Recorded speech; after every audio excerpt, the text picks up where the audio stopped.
자, 오늘 그 본문 구절 중에도 하나이지만 마태복음 5장 9절에서는 peacemaker, 화평하게 하는 자들이라는 단어가 나왔었죠. 성경에서 단 한 번 등장하는 단어라고 했어요.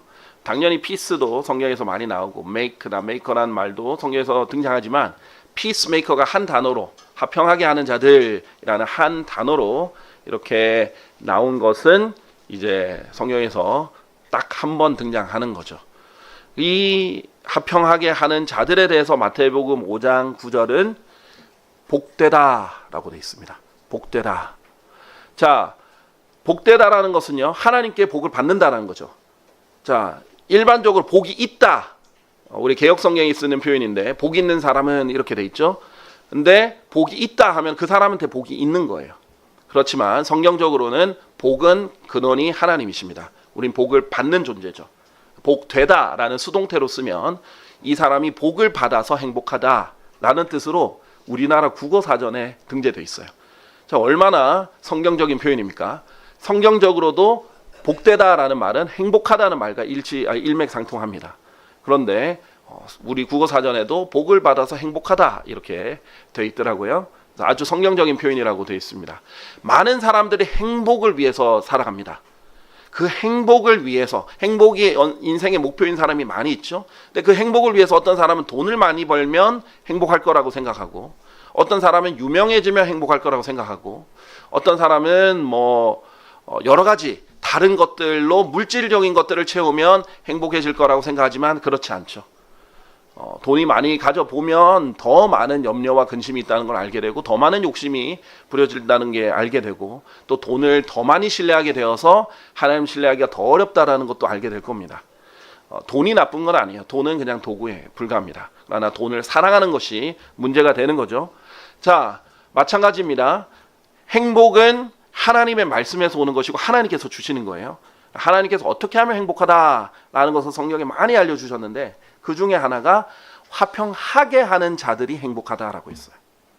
그러니까 무슨 말이냐면 peacemaker예요. 내가 화평을 만들어내는 거죠. 화평을 이루어내는 거예요. 화평이 없는 곳에서 이 사람들에게 화평을 이루어주고, 분열이 있는 곳에 연합을 만들어주고, 그 다음에 오해가 있는 사람들에게 화해하게 하고, 그렇게 하는 사람이 행복하다. 이 일이 하나님의 일이구나 라는 것을 알게 될 것입니다. 그래서 화평하게 하는 자라는 단어가 성경에 이렇게 등장을 하는 겁니다. 자, 에베소서 4장 1절에서 7절에 보면 조금 더 구체적으로 이 화평하게 하는 방법과 이유 등의 설명이 나와 있습니다. 에베소서 4장 1절에서 7절 말씀을 보면요, 그러므로 주의 속박된 자인 내가, 바울이죠. 바울이 지금 갇혀 있거든요. 감옥에. 복음 전하다가 감옥에 갇혔습니다. 내가 너희에게 간청하노니, 근데 바울은 사도로서 얼마든지 명령할 수 있는데 간청을 합니다. 뭐라고 간청하냐면 빌립보 성도에게, 에베소 성도들에게 너희가 부르심 받은 그 소명에 합당하게 살아가라 라고 했어요. 자, 우리 모두는 일단 부르심을 받았어요. 모든 그리스도인은 부르심을 받았어요. 그리고 여러분은 부르심만 받은 게 아니라 선택도 받았습니다. 부르심을 받은 자는 많으나 선택된 자가 적다라고 하죠. 자, 무슨 말이냐면 그 예를 예수님께서 들었을 때 혼인잔치에 초대를 하는데 다 불렀어요. 그런데 혼인잔치에 온 사람이 적어요. 어떤 사람이 선택된 자예요? 자기가 예수 그리스도를 믿으면 그리스도 안에서 선택된 거예요. 믿도록 선택된 게 아닙니다. 성경에서는 믿도록 선택됐다는 말은 절대 없어요. 예수 그리스도를 자기가 선택해서 예수 그리스도를 믿고 받아들였더니 예수 그리스도 안에서 선택된 거예요. 혼인잔치에 다 초대했더니 혼인잔치에 응답해서 왔더니 선택받은 자가 된 거예요. 자, 그래서 우리가 다 부르심을 받았는데 그리스도인으로서 부르심을 받았고 여러 가지 임무로서 여러분 다 그 부르심을 받았어요. 자, 그런데 그 부르심을 한마디로 영어로 vocation이라고 하는데 소명이라고 합니다. 소명, 부르심, 이거를 한자로 하면 소명이 되는 거죠. 자, 이 소명에 합당하게 살아가라.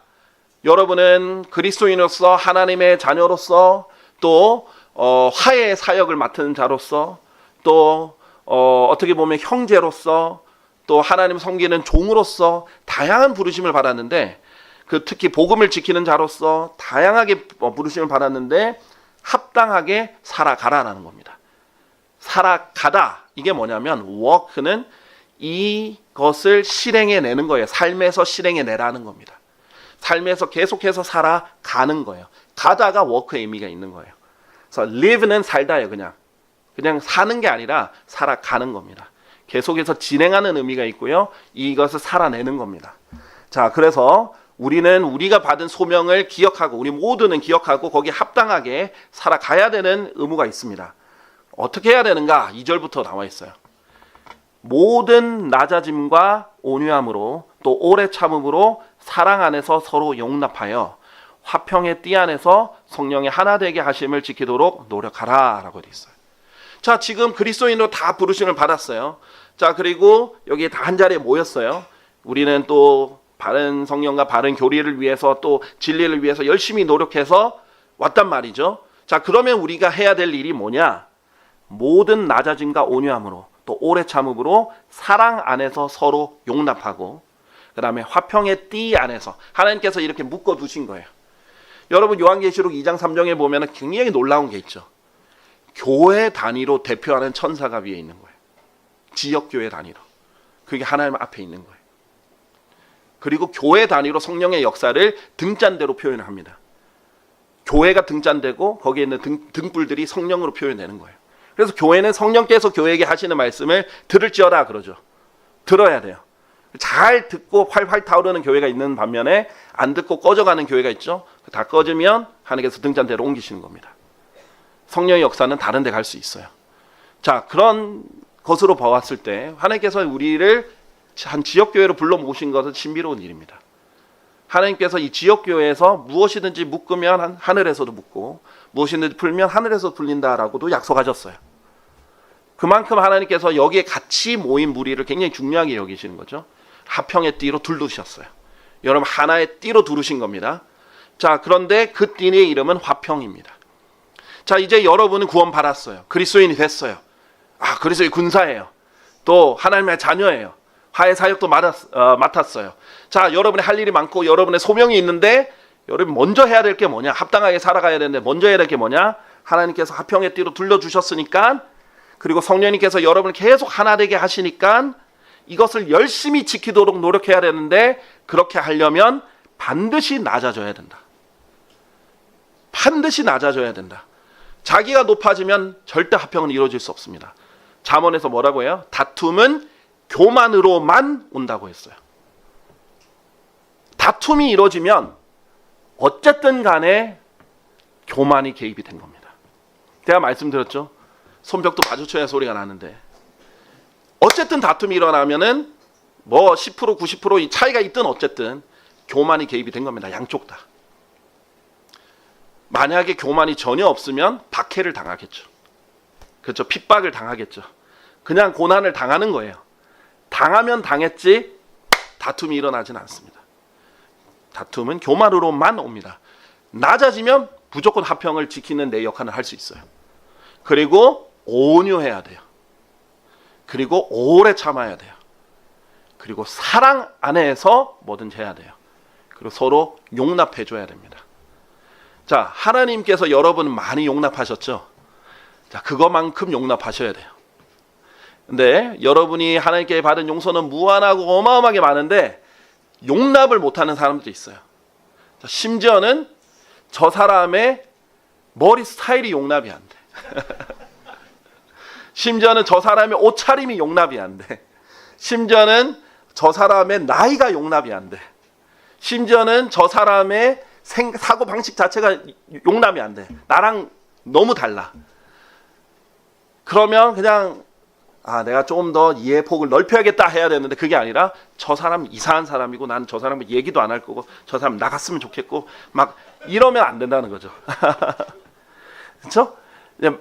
자, 우리 특히 진리를 찾아오셨으니까 많은 사람들이 진리와 의의 소중함을 많이들 알고 오세요. 그렇게 또 많이 실행하고 오시는 분들이 많이 있어요. 근데 그 부분에 있어서는 크게 말할 게 없는 경우가 있어요. 그래서 우리가 진리는 하나님의 말씀으로 성령의 검, 날카로운 양날검 같이 칼이잖아요. 칼같이 잘 분별하고 칼같이 잘 판단하세요.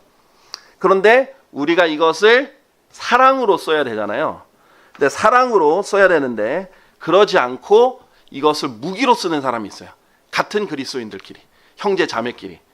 우리 로마서 8장 6절을 보면요, 이는 육신적으로 생각하게 되는 것은 사망이나 영적으로 생각하게 되는 것은 생명과 화평이기 때문이라 라고 했어요.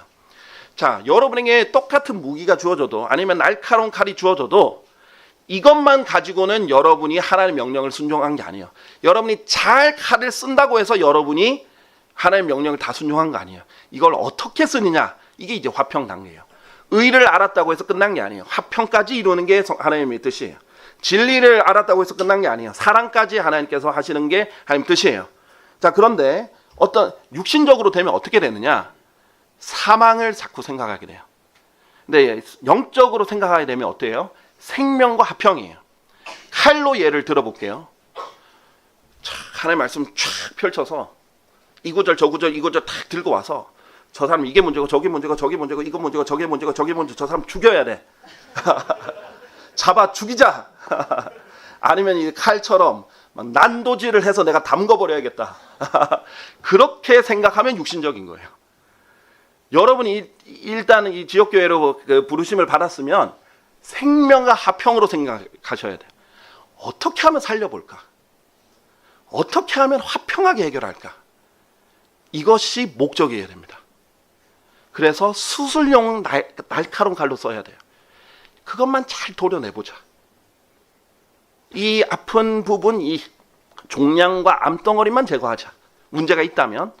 근데 그 도움을 받자. 필요하다면 보조가 필요하다. 어떻게 하면 살려볼까? 자, 그리고 어떻게 하면은 잘 아물게 해줄까? 그리고 이 사람이 잘 받아들일 수 있게 할까? 이렇게 생각을 해야 돼요. 그런데 칼만 계속 휘두르면 잘못하면 다 죽여버릴 수 있습니다. 양날 가진 칼이라서 자기도 죽여버릴 수 있어요. 자기도 상처를 입힐 수 있어요. 자, 그렇기 때문에 우리가 지금 진정한 피스메이커는 의를 잘 다룰 뿐만 아니라, 의를 실행할 뿐만 아니라 진리를 잘 다룰 뿐만 아니라 정말 화평하게 하는 것에 행복을 느끼셔야 돼요. 그래서 전제 조건은 2번, 무조건 낮아져야 돼요. 모든 낮아짐. 한 번, 두 번 낮아지는 것도 아니고 계속 낮아져야 되고요. 이때만 낮아지고 저때만 낮아지는 게 아니라 모든 낮아짐과 온유함으로. 자, 만약에 여러분의 자식은 그래, 그렇지, 그럴 수 있어 하면서 여러분의 형제는 날카롭게 보내면은 편파적인 거죠. 아주 여러분이 제일 온유했을 때가 언제예요? 그렇게 온유하게 생각을 해보세요. 그리고 오래 참아 주셔야 돼요. 네, 참기 힘들죠. 이 사람들이 모인 곳에는 항상 문제들이 있을 수밖에 없어요. 그러잖아요. 오죽하면 사람들이 모인 곳에는 항상 쓰레기가 있다. 그렇죠. 우리 뭐 몇 박 며칠로 여행만 가도 쓰레기 많이 나오잖아요. 그렇죠. 집에 아무리 대청소를 해도 또 청소해야 되잖아요. 그렇죠. 그래서 우리가 죄인으로 태어났기 때문에, 그리고 아직 이 몸이 있기 때문에 사람들이 있는 곳에는 쓰레기도 나올 수 있고 문제도 있을 수 있고 또 의견이 다를 수도 있고 생각이 다를 수 있어요. 제가 미국에서 배운 것은 웃으면서 디베이트 하는 거예요. 디베이트는 이제 토론하고 회의를 하는 거죠. 왜냐하면 정말 이 사람들은 객관적으로 실용적으로 여러 아이디어를 내요. 그런데 한국에서 제가 느낀 것은 회의하다가 원수가 되더라고요. 왜 내 의견에 동조하는 사람, 안 동조하는 사람이 파가 나눠지는 거예요. 나한테 동의하는 사람, 안 동의하는 사람, 내 편, 네 편. 왜 내 말에 반대하지? 이걸 견딜 수 없고, 다른 생각, 다른 아이디어 받아들일 수 없는, 그거 참 어렵더라고요. 그래서 제가 이제 디베이트 코치 자격증도 있습니다. 그래가지고 실제로 중고등학생들 디베이트를 강의하면서 이끈 적도 여러 번 있는데요. 영어로 이제 디베이트를 많이 했죠. 영어 디베이트 하면 한국 애들 제일 고쳐야 되는 게 감정을 담지 않는 거. 왜냐하면 자기가 잘한다고 똑똑하다는 생각하는 애들은 엄청 공격적으로 막 몰아붙여요. 자기가 잘한 줄 아는데 그건 땡입니다.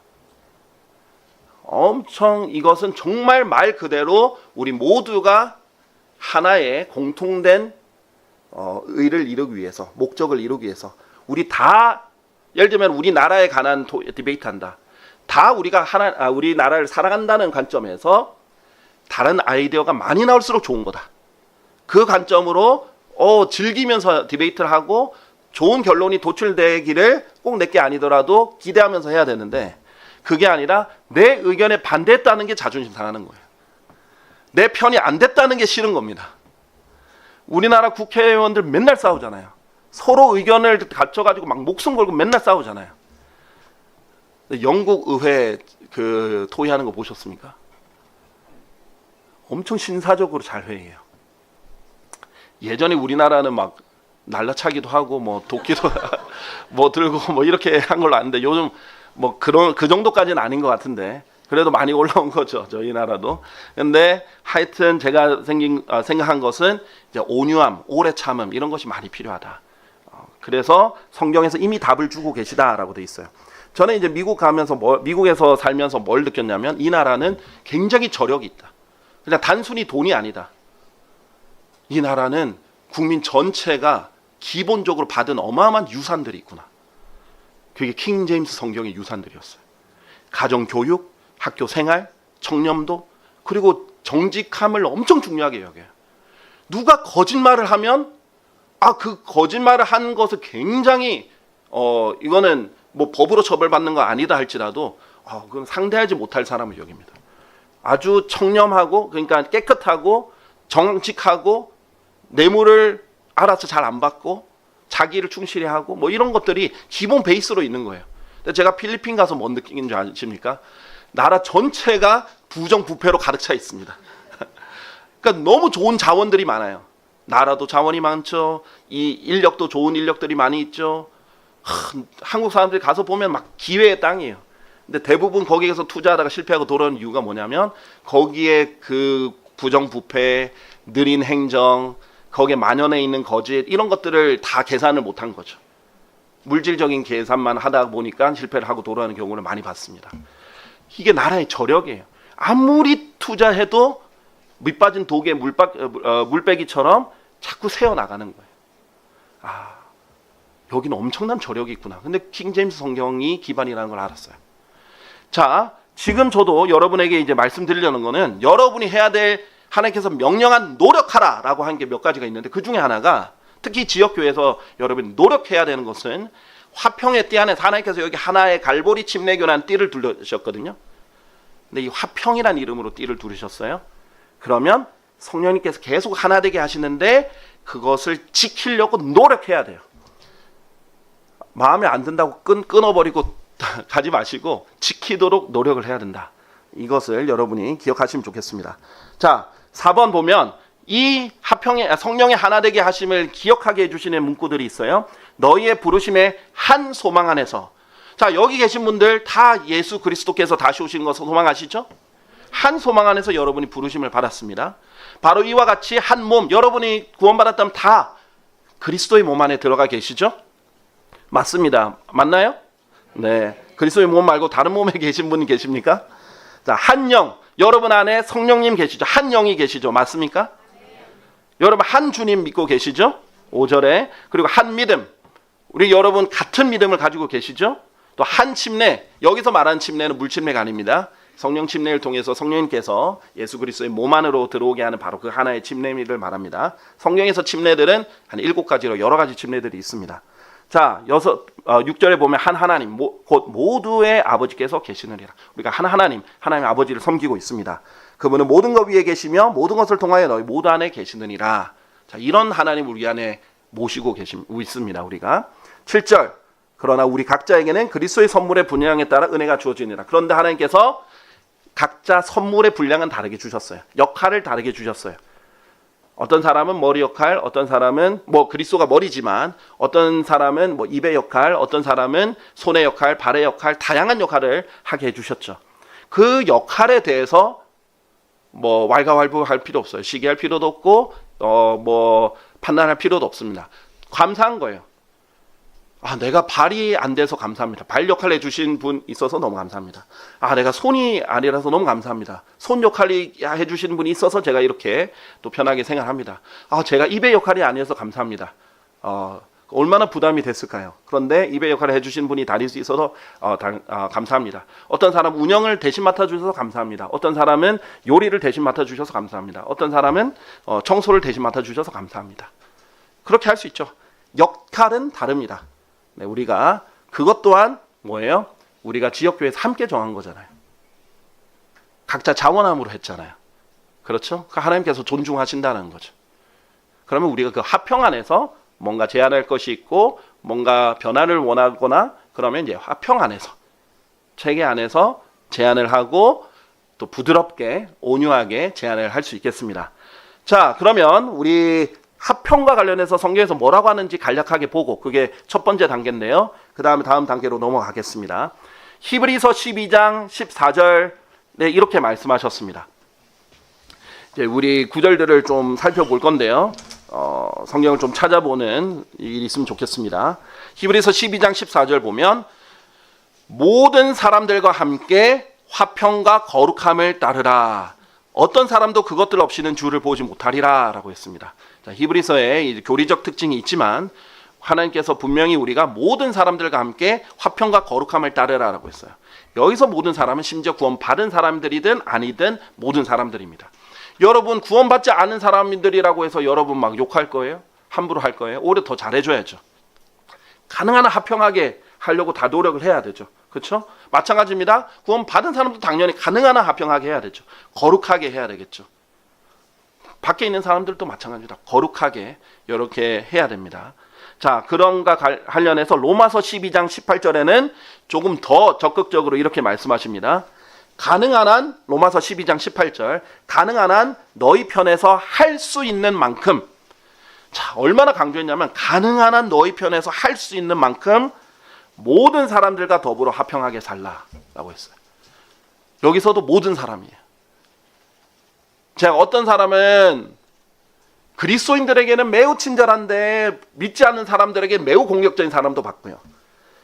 바깥에서 세상 사람들한테는 그렇게 친절한데 그리스도인들한테는 공격적인 사람도 봤어요.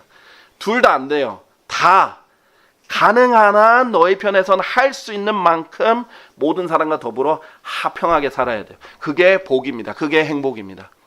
적을 만들지 않고 내 편에서는 다 사랑해주고 이해해주고 오래 참아주고 온유하고 그래도 누군가 나를 미워하면 나는 편하게 잘 수 있어요. 하나님 위로 주실 거예요. 하나님 화평을 주실 거예요. 근데 평안 나를 지킬 거예요. 그런데 그게 아니라 복수해야겠다. 저 사람 감히 나에 대해서 이런 말을 해? 나는 10배로 더 갚아주겠다. 난 더 많은 사람들에게 이 사람에게 나쁜 얘기를 해야 되겠다. 그런 식으로 하면 안 되죠. 예, 그리스도인이라고 우리가 합당하게 부르심에 맞게 살고 있다고 볼 수 없습니다. 그렇죠?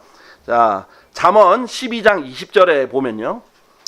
복이 있다 했죠. 복되다라고 했어요. 화평하게 하는 자들. 행복한 사람들입니다. 잠언 12장 20절에 보면요. 악을 구상하는 자들의 마음속에는 속임수가 있느니라. 그러나 화평에 좋은 자들에게는 즐거움이 있느니라 라고 했어요. 조언을 줄 때도 중요합니다. 누군가가 내가 안 듣고 싶은데 제가 그 마음을 이해합니다. 사실 저는 안 듣고 싶어요. 교회 안에 일어나는 일이든 어떤 자매님들끼리 일어나는 일이든 형제님들끼리 일어나는 일이든 가족끼리 일어나는 일이든 사실 저는 성경적으로 계속 고민합니다. 가능한 한 개인적으로 해결하십시오. 가능한 한 가족 안에서 성경으로 해결하십시오. 가능한 한 그 몇몇 사람이 관련돼서 그 안에서 다 해결하십시오. 근데 그게 정 안 되면 문제가 커지기 전에는 얘기해 주시면 감사합니다. 사실 잘 안 듣고 싶거든요. 모르고 싶은데 듣게 됐어요. 근데 어떻게 했어요? 제가 조언을 줘야 되는 또 역할을 해야 되니까. 그럴 때는 저는 가능한 한 이 화평을 늘 생각하면서 조언을 주려고 합니다. 자, 이런 경우가 있어요. 예를 들면 내가 이 사람에 대해서 봤는데 뭐가 좀 잘못하고 있는 것 같아요. 내가 아무리 성경을 봐도 이 사람은 뭔가 잘못했어요. 자, 여러분이 할 방법이 뭔가요? 우리 오전 성경부에도 잠깐 언급을 했지만은 마태복음 18장에 따라서 1대1로 가서 그 사람에게 화평하고 온유하게 낮아짐으로 얘기하는 거예요. 나보다 남을 더 낮게 여기라 했잖아요. 낮아진다는 게 그거예요. 낮게 여기고 형제 아마 형제가 나보다 더 잘 알겠지만 내가 봤을 때 이런 걸 봤는데 사실이야? 물어보고 그래 사실이다 그러면 그런데 내가 생각했을 때는 이런 것 같은데 하면서 이제 얘기를 해주고 겸손하게 얘기해주고 온유하게 해주고 나 형제 사랑하니까 내가 형제한테 이렇게 직접 찾아와서 얘기했어 해가지고 최대한 얻으려고 하는 거죠. 그런데 그게 아니라 그래 마태복음 18장에서 1대1로 하라 했으니까 그래 가긴 간다 내가 내가 근데 이 불만을 내가 다 쏟아놔야겠다 내가 야 너 말이야 이렇게 하면 이제 칼을 막 꽂는 거죠 지금. 그러면 해결이 안 되죠. 그러면서 나중에 내가 얘기를 했는데도 안 들어요. 이런 식으로 하면은 좋은 그 과정이 아니었죠. 그렇죠? 더 지혜롭게 해야 되는 거죠. 자, 근데 그것조차도 안 한 사람이 있어요. 1대1로도 안 가는 사람이 있어요. 더 쉬운 방법이 뭐예요? 다른 사람들한테 얘기하는 거예요. 일단 그 당사자한테 하긴 안 했는데 아직. 그래도 내가 100%라고 확신한다 할지라도 여러분의 생각일 수도 있으니까 오해한 걸 수도 있고 사정이 있을 수도 있고 그 사람의 이유가 있을 수도 있으니까 최대한 이해해 보려는 관점에서 확인차라도 물어봤어야 되는데 그러지 않고 단정지어서 주변 사람들한테 얘기하는 거예요. 그럼 어떻게 돼요? 얘기가 퍼지죠. 불처럼 번집니다. 성경에서 혀는 불이오라고 했어요. 불처럼 산불 번지듯이 쫙 퍼져가지고 돌아와요. 그럼 그 번진 불을 자기가 당했을 때 다른 사람이 들었을 때 얼마나 상처받겠어요. 얼마나 힘들겠어요.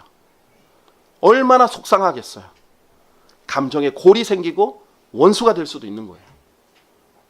그럼 이 사람이 또 영적인 사람이라면 그래 이 사람이 아마 그냥 순간적으로 그랬겠지. 그렇게 안 했을 수도 있어. 이유가 있겠지 해가지고 그 사람한테 찾아가서 성숙한 사람으로서 온유하게 하평하게 오래 참으면서 형제 내가 이런 얘기를 들었는데 사실이야? 왜 그렇게 판단하게 됐는지 물어봐도 될까? 하나씩 이유를 물어보고 이해하려고 그러고 만약에 오해하는 거 있으면 설명도 해주고 해서 오해도 풀고 얻으려고 노력하겠죠. 근데 그게 아니라 저 사람 내 뒤등 뒤에 칼을 꽂았어. 나는 더 많은 칼을 꽂아야지 해가지고 하게 되면 굉장히 육신적으로 하게 되는 거죠. 그러면 이제 빌립보서 같은 경우에는 훌륭한 교회였는데도 불구하고 고린도 교회는 원래 육신적인 교회잖아요. 빌립보 교회는 훌륭한 교회인데도 불구하고 두 자매 이름이 나오죠. 바울이 두 자매 이름을 얘기했는데 그 자매들이 틀어진 것으로 인해서 교회가 나눠질 위기에 처해 있는 거예요. 그래서 빨리 도와라. 왜냐하면 사람은 자기 편을 만들고 싶어요. 기본 본성입니다. 자기를 인정받고 싶어요. 이해를 받고 싶어 합니다. 그건 다 이해가 되잖아요, 여러분. 근데 그러면서 편을 만들기 시작하면 파가 되는 거예요. 그런 게 문제예요. 그래서 공감을 여러분 듣잖아요. 하평의 좋은 자, 제가 그 얘기하는 문맥에서 나오는데 어떤 얘기를 들어요. 안 듣고 싶은데 들었단 말이에요. 그럼 여러분에게 이제 어쨌든 책임이 있습니다. 여러분 가능한 한 화평한 조언을 해주셔야 돼요. 그래? 나는 못 들어봤는데 근데 그냥 괜히 그러진 않았겠지 형제. 무슨 이유가 있을 거야. 그래 그럴 만한 이유가 있을 거니까 한번 직접 얘기해 볼래? 직접 얘기하는 게 어려우면 내가 한번 주선해 줄게. 우리가 화평하게 우리가 다 같이 형제 자매인데 우리는 원수가 아니고 죽여야 될 사람이 아니고 막 이렇게 그럴 사람 아니니까 같이 얘기해 보자. 내가 도와줄게. 화평의 좋은 자죠. 그 사람 행복합니다. 근데 그게 아니라 공감을 해준다고 그래 맞아 그 사람 죽일 놈이야 이런 거부터 잘못된 거예요. 공감은 해줄 수 있어요. 이해는 해줄 수 있어요. 동조는 하면 안 되죠. 무슨 말인지 알겠어요? 이해하고 공감해 줄 수 있지만 동조하면 안 됩니다. 이 사람 입장에서는 둘 다 형제 자매예요. 둘 다 함께 내 안에 진짜 형제예요. 그리스도인이에요. 그 사람을 위해서 성경은 그리스도께서 죽으셨느니라 라고 했어요. 그 그리스도의 희생을 생각해서라도 내가 최선은 다 해봐야죠. 그러면 그 사람은 즐거움이 있는 사람이고 행복이 있는 사람입니다. 자, 잠언 13장 13절 지혜를 발견하는 사람과 명철을 얻는 사람은 행복하니라 라고 했죠. 잠언 3장 13절. 지혜를 발견하는 사람과 명철을 얻는 사람은 행복하니라 라고 했어요. 이런 지혜, 화평이 지혜예요. 잠언을 보면 무엇이 지혜에다가 나와요? 겸손 지혜예요. 부지런함 지혜예요. 화평 지혜입니다. 그래서 행복하다 이렇게 했죠. 잠언 3장 17절 18절. 그녀의 길들은 이 지혜를 그녀로 표현을 한 거예요. 그만큼 사랑하고 아끼고 지혜를 간직하고 절대 벗어번지지 말고 항상 품에 두고 있으라는 거예요. 그녀의 길들은 기쁨을 주는 길들이요 그녀의 모든 행로들은 화평이라. 지혜의 모든 행로들은 뭐예요? 화평이라. 여러분도 점검해봐요. 내가 지금 지혜롭게 하는가? 내가 하나님의 지혜를 받아서 하는가? 점검해야 됩니다. 왜 그러냐면 야고보서에서 분명히 이렇게 적었습니다. 야고보서에서 두 가지 지혜가 있다고 하면서 땅에 속한 지혜가 있고 그 다음에 위로부터 오는 지혜가 있다라고 말씀하셨어요. 그런데 위로부터 땅에 있는 지혜는 마귀적인 지혜고 혼란, 온갖 악한 행위, 시기, 분쟁이 있어요. 그게 보통 돈 버는 지혜예요. 세상 기업이 경쟁해서 어떻게든 서로를 경쟁에 누르고서라도 이익을 창출해내는 지혜들입니다. 자, 그런데 꼭 돈만 관련된 게 아니에요. 뭐 권력도 정치도 다양한 지혜들이 있죠. 근데 마귀적이고 땅에 속한 거고 육신적이에요. 그런데 17절. 그러나 위로부터 난 지혜는 첫째로 순수하며 다음은 화평하고 라고 했어요. 그 특징들 나오죠. 온화하며 간청을 잘 들어주고 자비와 선한 열매들로 가득하며 편파적이지 않고 위선이 없느니라. 18절. 그런즉 의의 열매는 화평하게 하는 자들의 화평 안에서 뿌려졌느니라 라고 했어요. 이걸 의의 열매라고 하는데 화평하게 하는 자들의 화평 안에서 뿌려져서 나온 열매라는 겁니다. 그러니까 지혜는 화평하게 하는 자들의 화평 안에서 뿌려져야만 의의 열매를 맺을 수 있습니다. 화평 안에 뿌려지지 않으면 열매 못 맺어요. 그래서 지혜의 모든 행로들은 화평이라 단정을 짓는 겁니다. 예수님요. 이 땅에 오셨을 때 누구를 죽이기를 하셨어요. 누구를 거짓 고소를 하셨어요. 누구를 모함을 하셨어요. 누구를 해를 가하셨어요. 아무것도 없죠. 최선을 다해서 화평을 했어요. 자기가 목숨을 바쳐서라도 구원하려고 했어요. 치유하려고 했고. 그런데도 화평은 안 이루어졌죠. 그런데도 그 대적이 기어코 죽였죠. 그거는 다툼이 아니라 박해받은 거예요. 그렇죠? 그렇게 될지언정 내 편에서는 가능한 한 최선을 다해서 화평을 이루어야 됩니다. 그게 지혜의 열매입니다. 그래야 이 사람은 지금 하나님께로부터 지혜를 받아서 행하는 사람이다 라는 것을 알 수가 있게 되는 거죠. 자, 시편 30, 이거는 이제 안 보셔도 돼요. 제가 쭉쭉 읽어볼게요. 시편 34편 14절. 악에서 떠나고 선을 행하라. 화평을 사랑하고 그것을 추구하라. 사랑하셔야 돼요. 제가 잠언 그 3장에 있는 말씀 좋아한다고 했죠. 진리와 화평을 목에 걸어라. 그러면 하나님과 사람들 앞에서 좋은 이해를 얻는다. 제가 늘 기억하려는 것 중에 하나는 그거예요. 옳게 진리대로 하려고도 하고 어떻게든 화평 안에서 하려고 하면 결국은 하나님도 나를 이해해 주실 거고 사람들도 나에게 잘 이해해 줄 거다. 어차피 그렇게 해도 대적은 있을 수밖에 없어요. 진리를 위해서. 그러나 그래도 정말 하나님의 사람들은 날 사랑해 줄 거고 이해를 해 줄 거고 내가 어려운 일이 있어도 이해해 줄 거고 지지해 줄 거고 그럴 거다. 그걸 믿고 하는 거예요.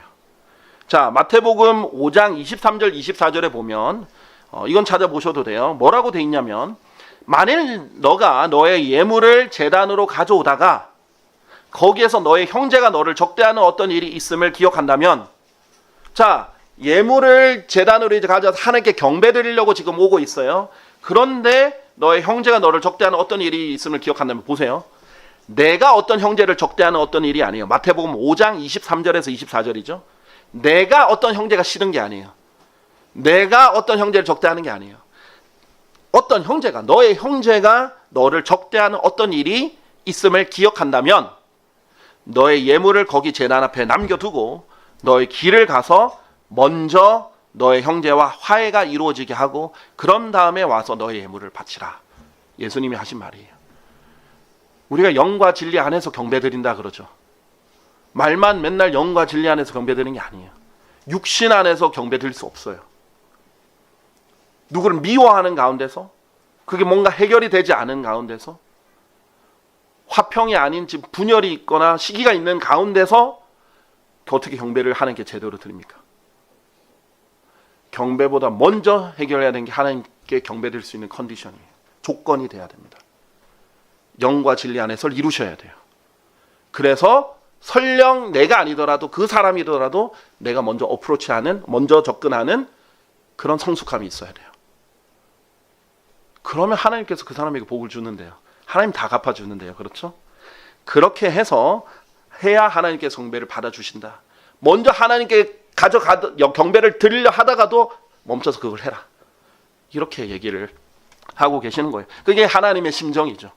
하나님 입장에서는 여러분 자녀들 있으신 분들 있겠죠. 자녀들 여러 명 두신 분들도 계실 겁니다. 10손가락 깨물어서 안 아픈 손가락 있겠습니까? 그렇죠? 10손가락 깨물어서 안 아픈 사람 없잖아요. 여러분 자녀들끼리 싸우는 거 얼마나 보기 싫습니까? 특히 이제 나이가 좀 있으신 분들은 장성한 자녀들이 막 만약에 재산을 가지고 서로 원수가 되고 다투거나 아니면 어떤 오해가 생겨가지고 막 다투거나 이렇게 하는 거 보고 얼마나 가슴이 막 무너지는 것 같겠어요. 제발 이런 거 내 앞에서 보여주지 마라. 이럴 거면 명절에 오지도 마라. 뭐 이런 얘기들 종종 들어보시죠. 주변에서. 여러분 가정이 아니더라도 주변에서 들어본 적이 있을 거예요. 얼마나 가슴 아프겠어요. 하나님이 지금 막 서로 씩씩대고 있는데 경배를 받으시겠어요? 화해 먼저 좀 해. 이렇게 하시겠죠? 저도 마찬가지입니다. 이제 위치가 사람을 만든다고, 또 부르심도 사람을 그 관점을 다르게 만드는 것 같아요. 제가 나이는 아직 젊지만 위치가 목자의 위치고, 목자로 부르심을 받았고, 또 목자의 그 연민을 트레이닝을 받고 하나님께서 알게 해주셔가지고 보니까 양들로 보이는 거예요. 나이가 많은 사람이든 적은 사람이든 다 양들이에요. 근데 나는 양들이 다 귀한 양들인데 서로 치고받고, 목사님은 누구 편이에요? 제가 누구 편? 저 하나님 편이죠. 저는 그리고 모두가 잘 되기를 원하지 치고받고 싸우는 걸 원하는 게 아니에요. 그렇죠? 그런 식으로 그런 심정인데 하나님 오죽하겠냐 이거예요. 그래서 여러분은 그 하나님을 꼭 생각하셔야 돼요. 여러분 세상처럼, 여기서 세상 일처럼 이 교회의 일을 다루시면 절대 안 됩니다. 이건 너무 소중한 공간이에요. 이거 너무 소중한 사람들이에요. 여기서 함부로 막 화평의 띠를 팍 끊어버리고, 함부로 그냥 욱 하는데 질러버리고, 불을 막 사람들한테 혀는 불인데 불을 질러버리고, 그냥 나 모르겠어, 나 그런 거는 잘 못하고 일단은 내 성격대로 할 거야. 그렇게 하면 안 됩니다. 그래서 그런 거예요. 여러분의 매일의 영적 생활, 여러분의 영적 성장도, 하나님과의 교제가 사람들에게 영향을 끼칠 수밖에 없어요. 그러니까 꼭 하나님을 위해서, 또 형제 자매를 위해서 성장하셔야 됩니다. 자, 그 로마서 1장 28절 31절에 보면 이런 특징이 있어요. 28절과 31절을 이렇게 건너뛰어서 두 개를 볼 텐데, 지금 28절에는 자신들의 지식 안에 하나님을 두기를 싫어하는 사람들을 얘기해요. 그러니까 하나님 생각도 하기 싫고 지식을 하나님의 두기도 싫어하는 그런 사람을 하나님께서도 그들의 버림받은 생각, 하나님을 두기도 싫어하는 생각이 버림받은 생각이거든요. 죄 때문이든 어떻게든 성경 읽기는 읽어야 되는데 몰라. 내가 기도는 해야 되는데 모르겠어. 그냥 지금은 기도할 마음도 안 들어, 생각도 안 들어. 나중에 계속 미룬다든지, 생각하기도 싫어한다든지, 괴로워한다든지, 이게 다 버림받은 생각입니다. 그런데 이 버림받은 생각이 내버려 두시는 사람들이 있어요. 심지어 계속 하나님 말씀에 순종을 안 하고 이렇게 가니까, 그런 사람들에 대해서 얘기하면서 특징을 쭉 얘기하는데 31절에 중간에 보면 화해하기 어려우며 무자비하니라가 있어요. 본성적인 애정도 없고 화해하기 어려우며 무자비한 거, 애정이 없어요. 그리고 화해하기가 매우 어려워요. 그리스도인이라면 화해하고 싶어 해야 됩니다. 그래, 나는 이 사람이랑 잘 지내고 싶은데 지금 오해가 생겼네. 화해하자. 우리 화해하자. 우리 잘 지내보자. 누가 화해 손길 내밀면 기다렸다는 듯이 그렇게 해야 되는데, 화해하려고 하는데 화해가 너무 어려워. 너무 완고하고 고집세고, 그래도 자기는 죽어도 오라. 이러면 너무 힘들죠. 그런 사람의 특징이 돼서는 안 됩니다. 자, 이런 특징이 성경에 있다는 걸 여러분이 성경에 보고 두 번째 부분 한번 보도록 하겠습니다. 그러면 어떻게 하면 이 화평에 의해 열매를 맺을 수 있는가? 자, 두 번째 그 노하우를 알려드리겠습니다. 첫 번째는 좀 어려운 방법, 어려운 게 아니에요. 쉬운데, 방법은 쉬운데 굉장히 고통스러운 방법 하나 알려드리겠습니다. 히브리서 12장 11절. 히브리서 12장 11절. 아무것도 안 해도 돼요. 아니죠. 하긴 해야 됩니다. 일단은 근데 맞고 나서 해야 돼요. 12장 11절. 지금 당장은 어떤 징계도 즐거워 보이지 않고 오히려 비통해 보이지만, 그럼에도 불구하고 그것은 이후에, 지금 징계가 문맥이죠. 히브리서 12장 여기 이 부분이. 그것은 이후에 징계로 훈련된 자들에게 화평한 의의 열매를 맺느니라. 우리 아까 야고보서 3장 봤던 거랑 일맥상통하죠. 의의 열매는 화평하게 하는 자들의 화평 안에서 뿌려져서 의의 열매를 맺는다 했죠. 여기도 이 의의 열매의 특징이 뭐예요? 화평한 의의 열매예요. 그런데 누가 이 화평한 의의 열매를 맺느냐? 징계로 훈련된 자들. 자, 많이 맞아보면요 알 거예요. 그때 돼서야 내가 참 교만했구나. 이것도 이해 못할 게 없는데, 나도 똑같은 사람인데, 그래 하면서 훈련되면 나중에 이해될 수 있어요. 근데 징계를 해도 훈련 안 되는 사람이 있어요. 하나님께서 징계할 때 반응 두 가지를 했거든요. 멸시하지 말고 또 낙담하지도 말라 했어요. 하나님 징계를 하는데 하나님 아무리 그래도 전 절대 생각 안 바꿉니다. 하려면 더 치세요. 뭐 이렇게 하는 사람 절대 하지 말라는 거죠. 정말 간 큰 사람이죠. 자, 그 다음에 하나님께서 징계를 주면은 바로 낙심해서 그냥 쫙 주저앉아 버려서, 하나님 저 인생 끝입니다. 끝났어요. 아무것도 안 할래요. 그렇게 하지 말고, 그 하나님께서 징계라는 신호를 줄 때는 그래도 사랑의 징계니까 네 하고 다시 일어나서 자기가 잘못된 거 고치고 다시 경주를 달리고, 그렇게 하면 징계로 훈련됩니다. 자, 그렇게 하면 사람들을 이해할 겁니다.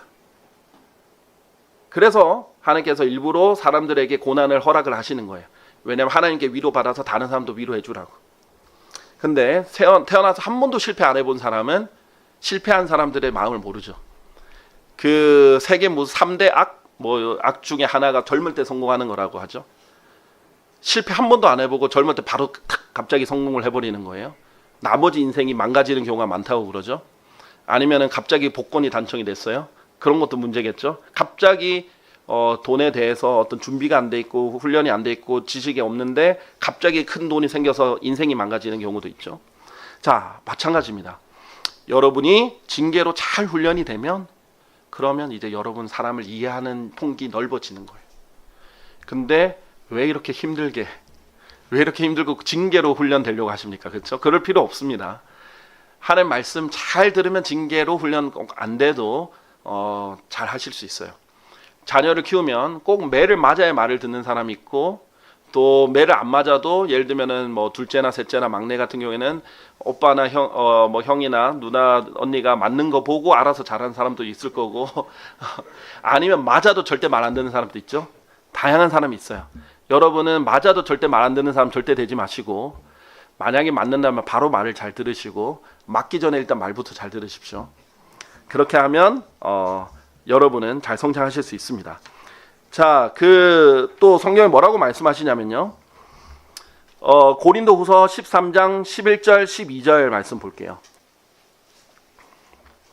고린도후서 13장은요. 고린도 전후서라는 아주 방대한 양의 고린도 교회를 위해서 총 28장이나 할애해서 바울이 쓴 편지의 마지막입니다. 그런데 다른 빌립보서, 에베소서 이런 거는 4장, 6장 정도, 5장, 갈라디아서 5장밖에 안 되는데 고린도 교회만 28장이에요. 얼마나 할 말이 많았겠어요. 육신적인 교회니까. 그런데 그 다 하고 나서 마지막으로 하는 거예요. 마지막으로 형제들아 잘 지내라. 서로 잘 지내라. 완전하라. 내가 명령한 거 완전하게 지켜. 하나님께 명령한 거 완전하게 잘 수행해. 완전하라는 건 죄 없는 완전함을 말하는 게 아니에요. 특히 명령과 임무 수행과 관련된 겁니다. 훌륭한 위로를 받으라. 하나님께 좋은 위로, 훌륭한 위로를 받으라. 한 생각이 되라. 자꾸 분열하고 있는데, 싸우고 있는데 그러지 말고 한 생각 돼. 화평 가운데 살라. 화평 가운데 서로 살아가라. 그리하면 사랑과 화평의 하나님께서 너희와 함께 계시리로다. 아주 실질적인 부분이죠. 우리 안에 내주는 하시지만 실질적인 동행을 하시려면, 사랑과 화평의 하나님이 우리랑 함께 동행을 하시려면 여러분도 화평 가운데 살아야 되고 이 사랑을 실천을 해야 됩니다. 그래야 사랑과 화평의 하나님께 함께 있습니다. 그런데 여러분이 만약에 그러지 않으면 공의의 하나님, 두려우신 하나님, 심판의 하나님이 여러분 옆에 계실 줄은 모르죠. 사랑과 화평의 하나님께서 너희와 함께 하시려면, 우리와 함께 하시려면 여러분도 사랑과 화평을 실행하라 이거죠. 12절 거룩한 입맞춤으로 서로 인사하라 라고 되어 있습니다. 자, 저는 이제 부러운 것 중에 하나가 이게 있어요. 필리핀이나 미국에 가면, 또 뭐 유럽에도 유럽 블리버들도 가끔씩 만나면 인사할 때 서로 거룩한 입맞춤으로 인사합니다. 서로 끌어안고 얼굴을 대는 거죠. 입끼리 대는 거 아니에요. 이것도 키스라고 해요. 여기. 근데 이 입을 소리는 내죠. 근데 볼을 대는 겁니다. 자, 그런 거룩한, 그래서 남녀끼리는 잘 안 합니다. 남녀끼리 하면 오해가 되죠. 이게 이제 잘못, 다른 데서는 성도의 사랑으로 입맞춤, 성도의 사랑과 함께 뭐 입맞춤으로 인사하라 이런 게 있어요. 근데 이 성도의 사랑, 체리티가 매우 순수한 성도의 정말 거룩한 사람들의 사랑이잖아요. 근데 그게 아니라 그냥 사랑의 입맞춤으로 서로 인사하라 이렇게 돼 있으니까, 그래? 교주들이 특히 자주 쓰는 게, 이거는 우리 사랑의 입맞춤이야, 이렇게 합리화하는 데가 있습니다. 그래서 이 성도의 사랑이 중요하다고 전에 말씀드린 적이 있는데, 어쨌든 이제 거룩한, 우리가 이제 잘못된 육신적인 게 아니니까 그렇게 하는데 너무 좋은 거예요. 오늘도 이제 인사하면서 형제님 너무 반가워서 인사하고 손잡고 얘기하고 너무 반가워요. 서로 인사하니까 너무 반가워요. 좋잖아요. 근데 좀 더 끌어안고 볼도 이렇게 대고 그렇게 인사하면 얼마나 더 좋겠어요. 자매는 자매끼리, 형제끼리 좀 더 훨씬 더 정감이 있을 것 같은데, 우리나라는 좀 유교 사상이 있어가지고 언제 좀 더 될까. 그래도 지금 저희 그래도 막 앉는 분들이 계시는 것 같아요. 그래서 이게 좀 더 문화가 돼서 만나면 끌어안고 잘 지냈냐고 이렇게 하는 그런 문화가 좀 되면 좋겠습니다. 자, 그럼 얼마나 그 사랑이 넘칠까요? 그렇죠? 얼마나 이 화평이 넘치겠습니까?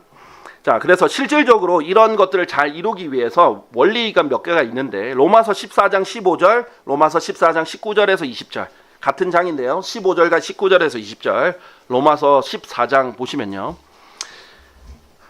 하나님께서 무엇을 우선순위를 뒀는지 보세요. 그러나 만일 너의 형제가 너의 음식으로 비통하게 된다면 이제 너는 성도의 사랑으로 살아가는 것이 아니니라. 너의 음식으로 그를 망치지 말라. 그를 위하여 그리스도께서 죽으셨느니라 라고 했습니다. 지금 뭐냐면 고기 먹는 거 지금 얘기하고 있거든요. 근데 우리가 성경을 알잖아요. 바울도 성경을 알잖아요. 그리스도인은 이제 돼지고기 먹을 수 있어요. 우리 율법에 얽매이지 않고 그러지 않습니다. 그런데 아직도 그걸 잘 못 받아들이는 사람들이 있을 수 있잖아요. 아직도 그걸 잘 이해하지 못하는 사람이 있을 수 있고, 실제로 그런 일이 있었어요. 심지어는 또 우상에게 바친 거, 우상에게 바친 음식은 절대 먹으면 안 된다. 이제 막 정의감에 불타가지고 저 음식은 저기 그 아테네 신정에서 바치고 온 건데 그걸 먹어? 이러던 사람이 있었어요. 근데 지식 있는 사람은 아니 내가 바친 것도 아니고 어차피 여기 지금 로마는 대부분 고기 시장에 내놓기 전에 먼저 신전에 갖다 바치고 이렇게 나오는 게 대부분인데, 하나님께서 그냥 기도로 그 기도와 말씀으로 이것은 깨끗하게 질 수 있다라고 하셨어. 나는 이런 것도 상관없이 먹을 수 있어. 이게 지식이야 라고 아는 사람이 있고, 모르는데 용감하게 성경에 적혀 있지도 않은데 그거 먹으면 안 돼. 왜 먹어? 잘못됐어. 라고 하는 사람이 있는 거예요. 저는 심지어 제 PPT 가지고 정죄하는 사람 봤어요. 하나님 말씀만 전하지 왜 PPT를 사용하냐. 아, 이게 정죄구나. 정죄를 할 수 있는 건가? 성경에 PPT 사용하지 말라가 없잖아요. 나는 성도의 유익을 위해서 어떻게 하면 더 쉽고 자세히 설명할 수 있을까? 아이디어를 내서 나온 거예요. 그런 선한 이 지혜, 그 지혜는 창의적인 그런 사고들을 찾아내잖아요. 그렇게 해서 전달하려고 하는 건데 정죄를 하려고 하니까 그런 것까지 정죄가 되더라고요. 그거는 이제 마음이 보이는 거죠. 이미 좀 비치는 거죠. 물과 물이 비치듯이. 지금 뭐든지 정죄를 하고 싶어 하시는구나 지금. 정말 마음이 아프구나. 이런 생각이 들죠. 그거 PPT 안 하고 하는 게 저거 훨씬 더 쉽거든요. 밤새 노력해가지고 했는데 그것도 정죄를. 물론 대부분이 아닙니다. 아주 극소수죠. 대부분의 사람들은 너무 좋아하시고 너무 좋아해요. 압도적으로 더 좋다는 사람들 더 많이 있습니다. 도움 받는다고 감사하다고 또 하나님께 찬양한다고 이런 분들 많이 있습니다. 근데 할 게 없으면 그렇게도 정죄할 수 있다는 거예요. 어쨌든 우리는 뭐냐면 지금 심지어 우리가 허용 가능한 것조차도 이 형제가 나 때문에 좀 속상하거나 실족되거나 이러면 나는 안 하겠다 이거예요. 바울의 심정이에요. 이것 때문에 이 음식 때문에 비통하게 된다면 차라리 안 먹고 말지. 이거예요. 우선순위가 뭐예요? 내가 먹을 수 있는 권리보다 이 형제가 조금 더 슬퍼하지 않는 게 더 우선순위예요. 내가 할 수 있는 것, 그리고 심지어 옳잖아요. 교리적으로 그런 거 먹을 수 있잖아요. 근데 그것보다 더 중요한 건 뭐예요? 그 형제가 비통해하지 않는 거. 그게 우선순위라는 거예요. 그래서 로마서 14장 19절에서 20절 보면 그러므로 우리가 화평을 조성하는 일들과 그것으로 서로를 세워줄 수 있는 일들을 뒤따르자. 우리가 화평을 잘 조성해주고 그 다음에 서로를 세워주는 일을 계속 뒤따르자는 거예요. 그리고 20절 음식으로 인하여 하나님 일을 망치지 말라. 정말 아무것도 아닌 걸로 논쟁이 돼서 교회가 갈라지는 경우도 있어요. 제가 오늘 오전 성경 공부에도 잠깐 얘기를 했지만은 한국 사람들은 잘 익숙하지 않아서 그럴 수도 있어요. 제가 이해는 다 합니다. 미국이든 필리핀에도 그런 경우 비일비재해요. 매우 실용적으로 생각하는 사람들입니다. 성경에서 정확하게 금지하지 않은 것은 함부로 정죄하지 않아요. 그리고 매우 실용적으로 다 생각합니다. 자, 교회 만약에 재정이 부족해요. 교회에서 뭘 하는지 아십니까? 펀드레이징을 합니다. 그래서 이 자금을 모으는 걸 해요. 그래서 성도들이 거리에 나가서 세차를 합니다. 지나가는 차 세차해주고 돈 받아요. 그걸로 교회에 어떤 무슨 행사든 아니면 어떤 뭐 리모델링이든 이전을 해야 되든 뭐 있잖아요. 나가가지고 안 믿는 사람들 세차해주고 돈 받아서 하는데 도와주기도 해요. 뭐 아무것도 아니잖아요. 그거는 그래? 내가 오늘 교회를 도울 게 뭘 쓸까? 내가 가지고 있으면 가지고 있는 것도 주지만 내가 몸으로도 도와줄 수 있으면 도와줘야겠다. 그렇게 해가지고 돕기도 해요. 한국에서 그랬다면은 무슨 교회 사람들 돈 벌게 하고 막 있어. 구걸하게 만들었어. 뭐 이런 얘기를 들을 수 있겠죠. 한국 사람들 그렇게 판단을 잘하니까. 또 마찬가지입니다. 교회 건물이 있으면은 토요일에 안식교 사람들이 빌려주기도 해요. 전혀 믿음도 다르잖아요. 침례교인데 암직교회에게 빌려주기도 해요. 왜냐하면 토요일을 잘 안 쓰거든요. 왜? 그 빌려준 대관 비용으로 선교를 쓸 수도 있죠. 그 다음에 아이들 주일학교 아이들 용품들 다 주일학교 선생님이 개인 돈으로 하고 있는 거 교회에서 지원해서 제대로 하게끔 할 수도 있죠. 의자 하나 더 살 수도 있죠. 뭐 할 수도 실용적이잖아요. 매우 실용적이잖아요. 성경에서 대관하지 마라 있습니까? 없잖아요. 저 오전에도 말했잖아요. 예수님이 성전에서 막 이렇게 한 거는 장사하지 말라라고 명령하신 게 아니에요. 제가 말씀드렸죠. 일단 교회는 성전이 아닙니다. 적용할 수 없어요. 교리적으로도. 원래 구약에서 사고 팔으라고 돼 있어요. 멀리 오는 사람들 양 못 데리고 오니까, 소 못 끌고 오니까 오다가 죽어버리니까 그냥 사서 구입해가지고 제물을 드리게 해놨어요. 그런데 그런 상황을 이용해서 돈을 착취하는 사람들 때문에 하나님께서 그런 거예요. 그거는 하라고 돼 있어요. 성전에서 하라고 돼 있어요. 비둘기도 그렇고. 그걸 금하신 게 아니에요. 그걸 잘못 이해해서 성전인데 장사한다 이런 게 아니에요. 교회는 성전도 아닙니다. 교회 건물은. 교회가 필요하면 유치원을 그 건물이 뭐 1층에 유치원을 내줘서 유치원을 쓸 수 있게 할 수도 있어요. 그래가지고 뭐 정말 그 우리 성도님 중에 한 분이 뭐 유치원 한다 그러면 유치원을 운영할 수도 있죠. 뭐 유치원 가까운 데서 보내실 분은 또 보내실 수도 있겠죠. 안 보내실 수도 있고 다 자유가 있으니까. 근데 그 월세로 교회에 지원을 한다? 좋은 일이죠. 실용적이잖아요. 우리는 율법을 새로 만드는 사람들이 아닙니다. 하나님께서 하지 말라 하라 한 거 외에는 우리가 규례를 만들어서 정지할 필요가 없어요. 근데 자꾸 규례를 만들어요. 목사라 부르지 마라. 그게 성경에 어디 있어요? pastor도 있고 목자도 있고 shepherd 목자도 있고 목회자 목양자도 다 성경에 목양자 다 있잖아요. 우리나라만 저번에 말했죠. pastor이라는 단어를 우리나라만 세 가지로 부른다고. 목사, 목양자, 목회자. 제일 많이 부르는 건 목사죠. 헬라어 히브리 다 한 단어예요. pastor. 뭐예요? 한국 문화예요. 그냥. 성경에 나온 pastor를 나눠서 부르는 건 그냥 한국 문화예요. 우리나라 사람들 직업에 종사하는 사자 붙이는 거 좋아하잖아요. 한국 문화예요. 판사, 검사, 변호사뿐만 아니라 장의사도 사자 다 붙이잖아요. 한국 문화예요. 한국 문화에 한국 사람이 새로 들어왔는데 그걸 왜 이해를 못해요? 성경에도 분명히 pastor도 있고 shepherd도 있고 목자도 있고 목양자도 있고 다 있는데 이해할 수 있죠? 그걸로 오려 하지 마. 처음 온 사람 하지 마. 오히려 그 사람 갑자기 놀라게 하고 실족하게 하고 비통하게 하고 그게 더 문제가 될 수 있죠. 해라 하지 마라가 어디 있어요? 형제라고 부르지 마. 이것도 율법이죠. 얼마든지 형제라고 부를 수도 있고 목회자로 부를 수도 있고 목사라고도 부를 수 있고 목양자로 부를 수도 있고 저는 마음대로 부르세요. 뭘 하지 마라 하라 이게 문제라는 거예요. 이건 율법에 들어가는 겁니다. 성경에 안 적혀 있잖아요. 뭐 대간을 하라 마라 이게 성경에 어디 있어요? 교회가 함께 모여서 결정하면 하나님께서 존중해 주신잖아요. 뭐든지 이렇게 넓은 마음으로 실용적으로 관점으로 봐야 돼요. 그래서 어떤 사람이 자꾸 이런 걸 부정적으로 얘기하는지 그것도 잘 구분을 하셔야 돼요. 화평을 원하는 사람인가? 아니면 자꾸 나에게 화평을 깨트리는데 영향을 주는 사람인가? 이것도 잘 구별을 하셔야 돼요. 여기 로마서에 나오잖아요. 음식으로 인하여 하나님 일을 망치지 말라. 어떤 아무것도 아닌 문제로 호칭 문제로 교회를 망칠 수도 있죠. 하나님 일을 망칠 수도 있죠. 정말 아무것도 아니고 실용적인 걸로 교회가 망칠 수 있고 하나님 일을 망칠 수 있죠. 또 뭐 자매들끼리 서로 오해가 생기고 서로 다툰 게 이게 퍼져가지고 하나님 일을 망칠 수도 있죠.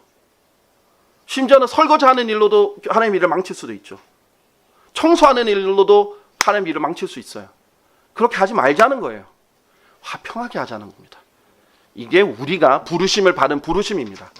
화평의 띠 안에서 성령의 하나 되게 하심을 지키도록 노력해야 됩니다.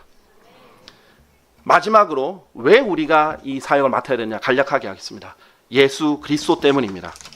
누가 진짜 피스메이커인 줄 아십니까? 진짜 화평하게 하시는 분은 예수 그리스도십니다. 에베소서 2장 13절, 14절, 15절에 보면요. 자, 그냥 읽어드릴게요.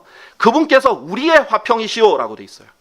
그리고 심지어 유대인과 이방인 서로 원수였죠. 유대인들이 이방인을 개라고 불렸던 사람들입니다. 근데 이 양쪽 모두를 하나로 만드셨다 이거예요. 유대인이든 이방이든 예수 그리스도를 믿으면 다 뭐예요? 그리스도의 몸 안에 들어오게 되고 하나가 됩니다. 다 하나로 만드시고 새 사람으로 만들어주시고 그리고 나서 하나님께서는 어떻게 16절에서 말하느냐? 그분께서 십자가로 양쪽 모두를 하나의 몸 안에서 하나님께 화해시키려 함이며 십자가로 그 적대하는 것을 폐하려 하십니다. 예수님이 양쪽에 손을 펴놓고 죽으셨죠? 다 누구든지 다 오라는 거예요. 유대인만 오고 이방인 오지 말라도 아니고 이방인 오고 유대인 오지 말라는 것도 아니고 다 화해시키려는 거예요. 하나님, 예수님 자체가 화해시키는 역할을 맡으셨어요. 17절, 그리고 그분께서 오셔서 멀리 떨어진 너희와, 이방인이죠, 가까이 있던 그들, 유대인이죠, 화평을 선포하셨느니라. 서로 싸우지 마, 이제 너희는 하나야. 서로 적대하지 마, 너희는 하나야. 너희는 내 안에서 하나야. 그래서 죽어주신 거예요. 진정한 화평하게 하시는 분은 예수 그리스도이십니다. 로마서 3장 25절에는 교리적으로 매우 중요한 용어가 나오죠. 화해 제물이란 말이 나옵니다. 예수님이 스스로 화해 제물이 되셨어요. 이 화해 제물로 우리를 하나님과 화해하게 해주셨습니다. 로마서 5장 10절에는 우리가 하나님의 원수였는데도 불구하고 그분의 아들의 죽음을 통하여 우리가 하나님과 화해하게 되었습니다. 우리는 어마어마한 화해를 얻은 거예요. 창조주 하나님과 원수였는데 화해하게 되었어요. 그래서 하나님께서 우리에게 어떤 사역을 맡기셨느냐? 화해의 사역을 맡기셨어요. 고린도후서 5장 18절, 19절, 20절. 그런즉 모든 것들이 하나님께로부터 났으니 그분께서는 예수 그리스도를 통하여 우리를 그분 자신과 화해하게 하셨으며 화해의 사역을 우리에게 주셨도다 라고 하셨습니다. 예수 그리스도를 통하여 우리를 그분 자신과 화해하게 하셨죠. 우리가 하나님과 화해가 됐죠. 그러니까 화해 사역을 우리에게 주셨습니다. 더욱 정확히 말하자면 하나님께서 그리스도 안에 계셨고 세상을 그분께로 화해시키시어 그들의 범법들을 그들에게 전가하지 아니하신 것이라. 심지어 우리는 범법을 했어요. 하나님의 법을 어겼어요. 그랬는데 다 우리에게 전가 안 하셨어요. 다 가져가시고 우리에게는 의를 주셨어요. 선물로. 하나님의 의를. 그렇게 하신 분이, 화해하게 하시려고 그렇게 하신 분이 하나님입니다. 그리하여 화해의 말씀을 우리에게 위임하셨도다. 20절. 그렇다면 이제 우리는 그리스도를 위한 대사들이니. 여러분, 그리스도를 대표하는 거예요. 하나님의 왕국을 대표하는 대사들입니다. 마치 하나님께서 우리를 통하여 너에게 간청하신 것과 같도다. 누가 간청하셨어요? 하나님이 간청하셨어요.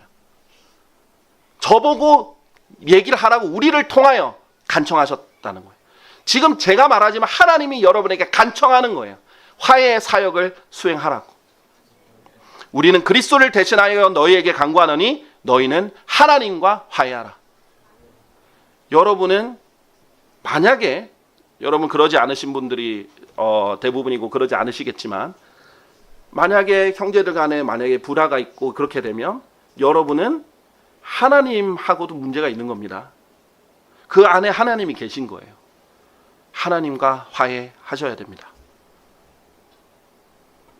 그리고 세상의 하나님의 원수들도 하나님께로 화해하게 화해 사역을 맡으셔야 됩니다.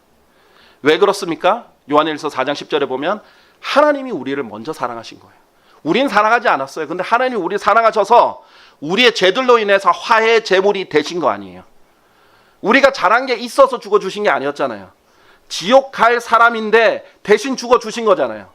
우리가 잘한 거 하나도 없는데 죽여서 지옥에 보내기도 정말 너무나 당연한 사람인데 먼저 사랑해 주셨잖아요. 먼저 손 내밀어 주셨잖아요. 그렇죠? 그게 우리 예수 그리스도입니다. 요한일서 2장 2절은 심지어 우리의 죄들뿐만 아니라 온 세상의 죄들로 인하여 화해 제물이 되셨다라고 하셨어요. 심지어는 지금 예수님 믿고 있지 않는 사람들을 위해서도 죽어주신 거잖아요. 지금 예수님을 사생하라고 얘기하고 예수님 대적하는 사람들 위해서도 죽어주신 거잖아요. 그 사람들이 영원히 회개 안 하고 지옥에 가서도 이를 갈고 저주할지도 몰라요. 그래도 죽어주신 거예요. 여러분의 역할은 뭡니까? 화평하게 하는 자들로. 설령 여러분이 배반을 당하고 설령 여러분이 욕을 듣고 설령 여러분이 오해를 받고 설령 여러분이 시간을 더 써야 되고 설령 여러분이 더 낮아져야 되고 여러분이 힘들고 여러분 더 많이 기도해야 되고 하더라도 여러분이 먼저 손을 내미십시오. 여러분이 화해하게 하는 사람들이 되셔야 됩니다. 그래서 하나님께 영광을 돌리고 하나님께 보답을 하는 길이에요. 하나님이 제일 마음 아파하세요. 그 말씀을 제가 하나님을 대신하여 성경에 있는 대로 전달하는 겁니다. 우리 다 같이 일어나셔서요.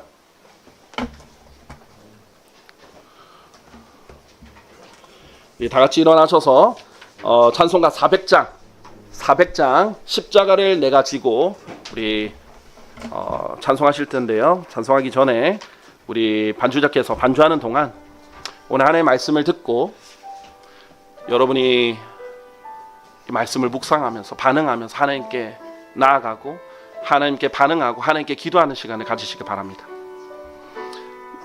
이 말씀이 그냥 지나가게 하지 마십시오. 이 말씀 하나님께서 오늘 여러분을 너무나 사랑해서 주신 말씀인데 귀한 하나님의 말씀을 쓰고 어쩌면 누군가 나에게 이 말을 옆에서 해주기 힘든 말일 수도 있는데 오늘 이 시간을 통해서 만일 여러분이 이 말씀에 생각나는 사람이 있거나 생각나는 일이 있거나 해결해야겠다라고 생각이 들거나 그럼 먼저 하십시오. 하나님께 제가 하나님을 기쁘시게 해드리고 하나님의 명령을 수행하고 제가 하나님의 사랑을 받았고 하나님께 하나님께로부터 맡겨진 하나의 사역을 수행해야 되는 사람으로서 저는 합평하게 하는 자가 되겠습니다. 그렇게 해서 하나님께로부터 복을 받고 그렇게 해서 행복해지고 그렇게 해서 즐거움이 있고 그래서 양심이 깨끗해지고 그래서 그리스도의 심판석에서 더 온전한 상을 받을 수 있도록 주님께서 역사해 주십시오. 도와주십시오. 자백할 것이 있다면 오늘 반드시 자백하십시오. 여러분이 하나님께 다짐할 것이 있다면 다짐하십시오. 도움을 요청할 것이 있다면 하나님께 도움을 요청하십시오. 이 시간을 그냥 넘어가지 마시고 반드시 말씀에 반응하고 다짐하고 이 말씀을 새기는 그런 시간으로 보내시기 바랍니다. 기도하십시오.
우리 다 같이 찬송가 400장 십자가를 내가 지고 함께 찬송하도록 하겠습니다.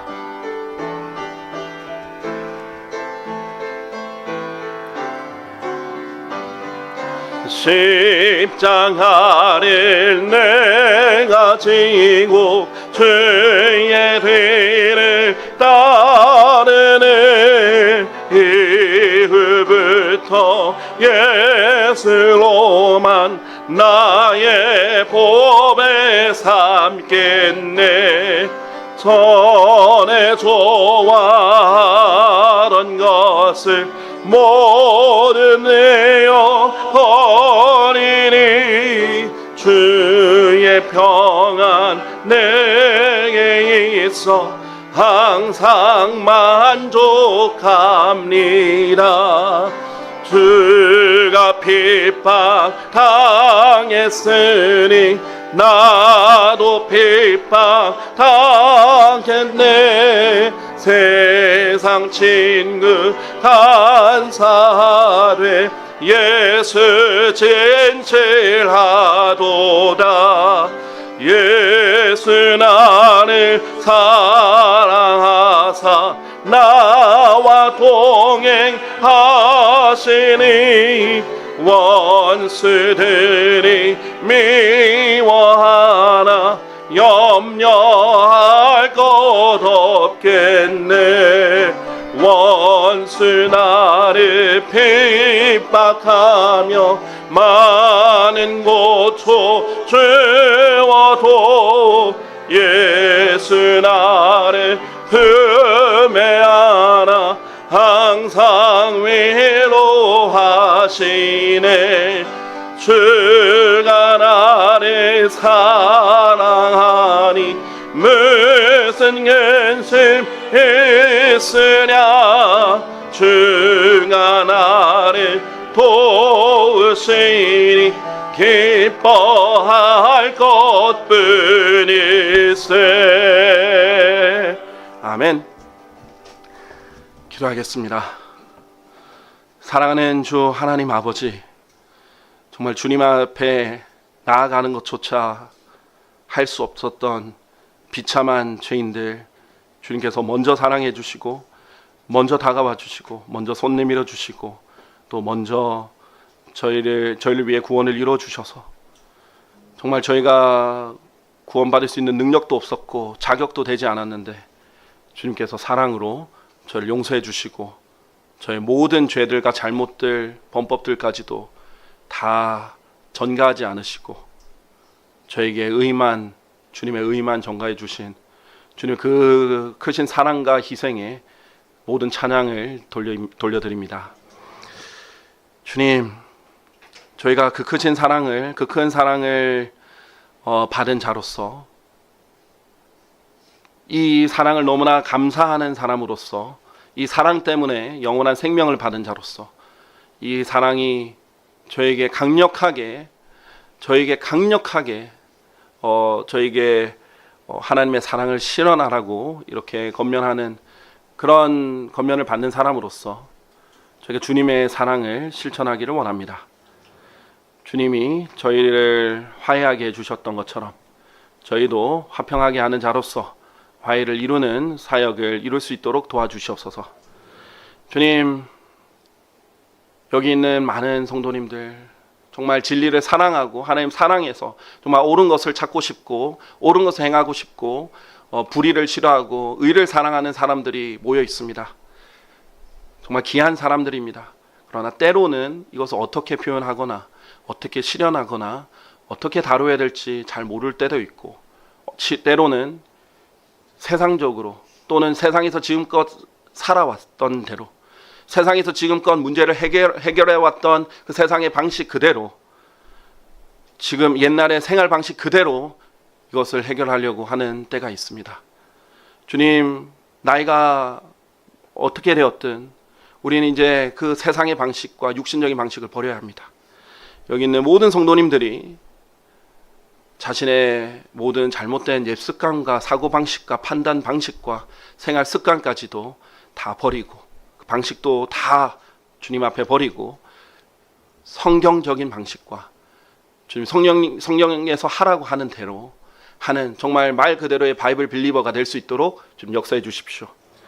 주님께서 이 갈보리 침례교를 사랑해 주셔서 정년도 해주시고 또 복도 주시고 부흥케도 하시고 이끌어도 주시고 여러 가지 여정 가운데 정말 주님의 은혜로 여기까지 왔습니다. 주님께서 여기 귀한 성도님들을 갈보리 침례교라는 하나의 띠로 화평의 띠로 묶어주셨습니다. 그리고 성령님께서 지속해서 하나 되게 하시는 역사를 하고 계십니다. 저희가 그것을 지키도록 열심을 다해 노력할 수 있도록 도와주십시오. 주님께 모든 영광을 돌리며 주 예수 그리스도의 이름으로 기도드렸습니다. 아멘.